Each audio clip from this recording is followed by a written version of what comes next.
My wife is ugly and her food tastes awful. As his wife, you should do better. The words of my uncle, who was red-faced from alcohol, were advocated by other men and their relatives. My husband, getting more excited from others agreeing, spat out my complaints one after the other. He had a triumphant expression on his face.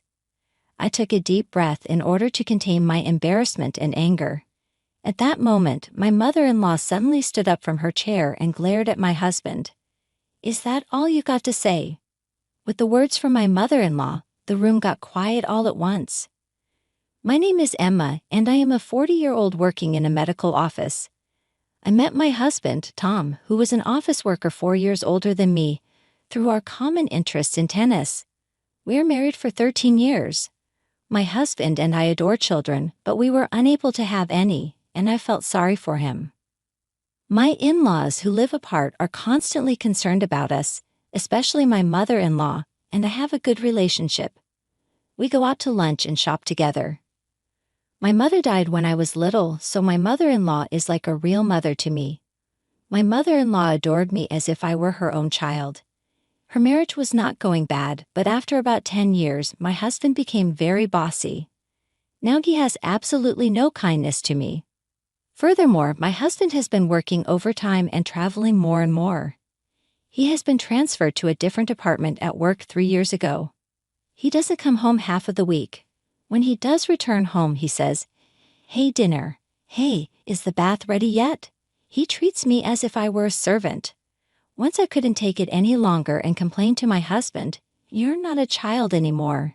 You should at least prepare your own clothes." Then he said, "What are you saying? Your duty is to obey me as your husband. Don't complain. You're my wife." For an hour, my husband pointed his finger at me, raised his voice, and abused me. Not only that, but he would repeatedly bring up this incident whenever he is in a bad mood, and there was nothing I could do about it. Because my husband was so annoying and troublesome, I had no choice but to obey him. When I was sitting at the table for dinner one day, he asked, "What's with all the vegetables again? Am I a rabbit now? Get up and put the meat out already. You have high cholesterol." So I thought it's better to cut back on the meat. As if to interrupt me, he got up from his chair and threw the meal I made onto the floor. Nobody knows my body better than I do. I'm going to eat out. My husband ignored my attempts to stop him, leaving the house with only his wallet and cell phone. He closed the front door loudly behind him. Every day I had searched the internet for recipes that reduced salt and meat for my husband. His cholesterol was high according to the company's medical checkup. All of my efforts were worthless. I picked up the food that made a mess on the floor, feeling depressed. My husband returned home 3 hours later, humming a song. Drunk, I had no choice but to pick up his coat he threw on the ground and realized that it had grilled meat and perfume smell. I had suspected in the past that my husband was cheating on me, but there was no proof, so I tried not to be concerned. However, the scent of the perfume made me suspect my husband was cheating even more strongly this time. Since then, when my husband gets in a bad mood, he would leave the house without saying anything, and he takes a bath as soon as he gets home every time. Oh, it's the same perfume. I could smell it even from the laundry basket. Without smelling his coat directly, you won't be able to sing carelessly in the shower soon. Getting confidence that he is cheating, I decided to get the evidence to pull him in hell. 3 weeks later, we were heading to in-laws' house every New Year's Day. All the relatives gather at my husband's parents' house for a party. All the relatives had already gathered when we arrived. On the table there was a colorful and delicious-looking New Year's dinner prepared by my mother-in-law. My husband and I wish my in-laws and other relatives a Happy New Year. "You don't have to be restrained, Emma. Go ahead and eat them." "Yes, thank you very much." My husband looked at me with a dissatisfied expression as I was sitting down, appreciating my mother-in-law. "Hey, where are the chopsticks?" my husband exclaimed. I went to the kitchen, got them from my mother-in-law, and gave them to my husband. "Hey, where are the cups?" he asked. Can she do that without being asked? You should care about your surroundings. Even though all of our relatives were there, my husband kept abusing me. I'm not a psychic. You should at least tell me, or I won't understand. I contained my irritation and handed him a glass, and he sipped the sake the relatives had poured him with a delicious smile. "Would you like a glass too, Emma?" My uncle also offered me a drink, but my husband declined. "She is my driver," so he said. My mother-in-law and other female relatives were busily working in the kitchen. They were preparing lunch and bringing drinks and snacks to the men. I also wore an apron I brought from home and worked non-stop. My father-in-law and the other men were having a great time and drank one bin after another. I could hear the drunk guys laughing loudly. "I am so sorry that you guys have to be busy here. I believe we should take a break." My mother-in-law prepared some hot tea for us. When we were drinking the tea and having small talk, I heard my husband's voice from the living room. "Let's go around revealing things we can't normally say. Let's relieve stress talking about them. It's a new year." The men rejoiced at my husband's suggestion. The loser of the rock, paper, scissors is allowed to say whatever he wants. My husband, who was weak with alcohol, then he thinks was so drunk he couldn't even speak properly. "Sounds like a lot of fun." My mother-in-law smiled and seemed interested.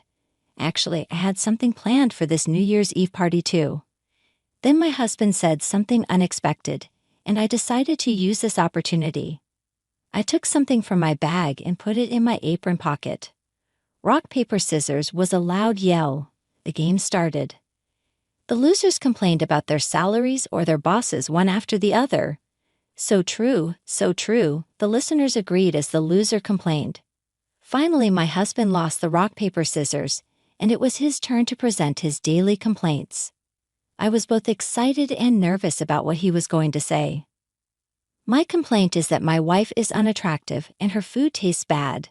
My mind went blank from shock. My father-in-law flusteredly cleared his throat. "When you guys got married, you were complimenting her beauty and cooking skills." "That was a long time ago, Dad. She now only serves tasteless food full of leaves, like rabbit food." My uncle's expression darkened when he heard this. "That's awful. Being his wife, she should do better." My uncle's words were advocated by the men. No one knew I had been thinking about my husband's health and cooking every day. Therefore, people were saying whatever they wanted. Listening to that, I was embarrassed and angry, wanting to just run away. Following my husband, the conversation changed to complaints about their wives. "I work hard every day, so increase my allowance. Stop whining and just obey me." The father-in-law was smiling as he listened, but the wives on the other end remained silent and looked down. Then it was back to my husband's turn. "Everyone is fortunate to have children," he stated. My wife was a defective woman incapable of having children. My husband should know how badly I wanted children. I had never imagined he'd abuse me like that. Sadness and frustration filled my heart. I took a deep breath and tried to keep the tears from rolling up in my eyes. "Everything will be fine, Emma." My mother-in-law took my hand gently. She sighed deeply and stood up from her chair, approaching my husband with a dark expression I had never seen before. "Is that all you got to say?" The men were surprised by how mother-in-law yelled, as she usually appeared kind and obedient to their father-in-law. The lively atmosphere changed dramatically and became quiet. "Hey, we're all having a good time," my father-in-law said to my mother-in-law. "There's no need to be angry." "What, you guys are the only ones having a good time? You're the one who had to put a stop to them. Shame on you, defective woman." "How could you say that?" Yes, that is right," was a troubled expression on his face. The father-in-law looks down. "Can't you see that we too have a lot to say to you, man, right?" The woman who had been silently nodding burst into applause. Now, don't be afraid to speak up. Let us say whatever you want, and we will feel better." Mother-in-law's words triggered the women to express their true feelings one after the other. "Increase your income if you want more allowance.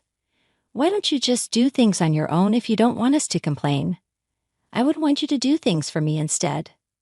When the wives made precise complaints about them, the men went speechless and apologized one after the other. Only my husband remained cold and did not seem to care. What's bad about telling the truth? Why would I apologize? No reply to my husband's question, and they exchanged awkward glances. "I will not apologize, and I will repeat myself. Such an unattractive wife, a bad cook, and a defective woman who can't have children.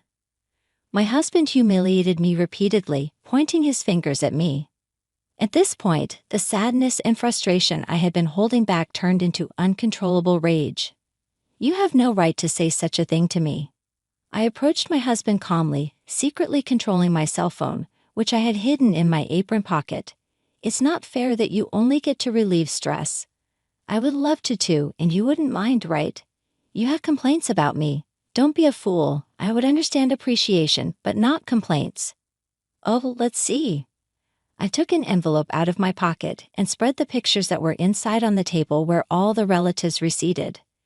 The photos showed my husband entering a seedy hotel room with a woman in his arms. Another photo showed my husband exiting the apartment where she lived, holding her hand. I installed the GPS device in his car after gaining confidence about the affair so that I could always find him and take photos to prove the affair. I had brought it with me for discussing it with my mother-in-law later in private, but I had to do this in this situation. All the relatives were surprised, and the room became noisy. My husband was practically collecting the photos. It is common for a husband to cheat on his wife, right guys? Come on. My husband asked for agreement to the men, but no one agreed.